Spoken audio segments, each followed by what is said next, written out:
নমস্কার বন্ধুরা, দেখো আজকে নিয়ে চলে এসেছি মাশরুম। তো মাশরুমগুলো আমি ধুয়ে পরিষ্কার করে নিয়েছি। মাশরুম আজকে বানাবো মাশরুম দিয়ে মাশরুম কারি। তো মিডিয়াম সাইজের মাশরুমগুলো নিয়ে নিয়েছি। তো একটু উষ্ণ গরম জলে ধুয়ে পরিষ্কার করে নিয়েছি।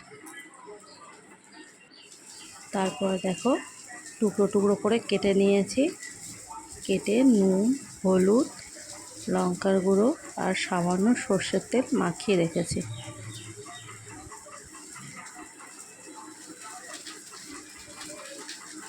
তারপর দেখো এখানে আদা, জিরে, শুকনো লঙ্কা, কাঁচা লঙ্কা মিক্সিতে বেটে নেব।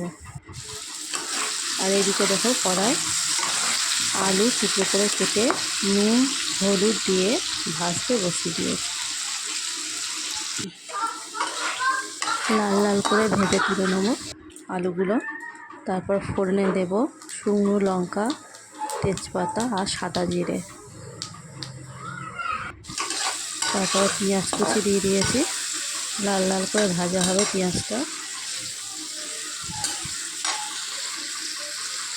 তারপর দেব টমেটো। আর এদিকে দেখো মিক্সিতে আমি আদা, জিরে, শুকনো লঙ্কা, কাঁচা লঙ্কা, রসুন বেটে নিয়েছি, দিয়ে দিলাম।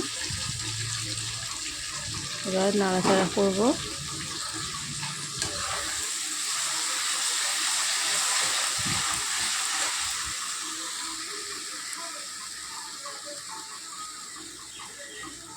মশলাটা ভালো করে কষিয়ে নেব। তারপর দেখো একটা বাটিতে আমি নুন, হলুদ, লঙ্কার গুঁড়ো আর জিরে আর ধনিয়া শুকনো করে ভেজে গুঁড়িয়ে দিয়েছি। তো মশলাটা আমি দিয়ে দিলাম। তো একসঙ্গে এবার কষানো হবে। তারপর দেখো আমি ভেজে রাখা আলুগুলোও দিয়ে দিয়েছি। দিয়ে সব মশলাটা আলুর সঙ্গে কষানো হবে।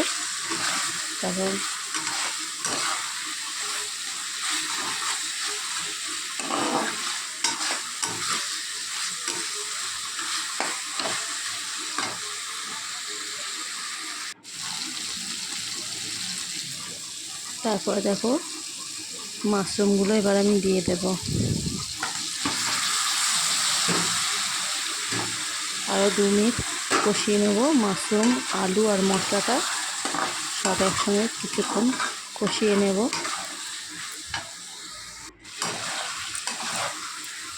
তেল ছেড়ে দিয়েছে দেখো।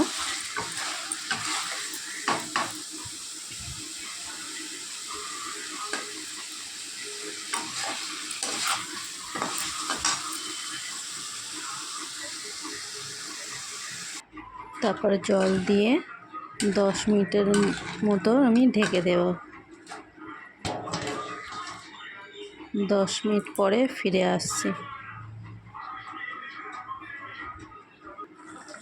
তারপর দেখো ঢাকনা খুলে আমি একটু ঘি আর গরম মশলা দেব।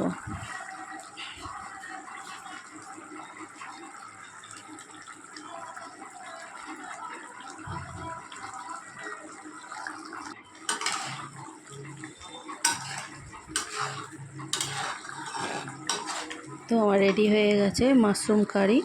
এবার আমি ঢেলে নেব। এই দেখো সার্ভিং বলে আমি ঢেলে নিয়েছি আর কাঁচা লঙ্কা দিয়ে সার্ভ করেছি। এরকম দেখতে হয়েছে।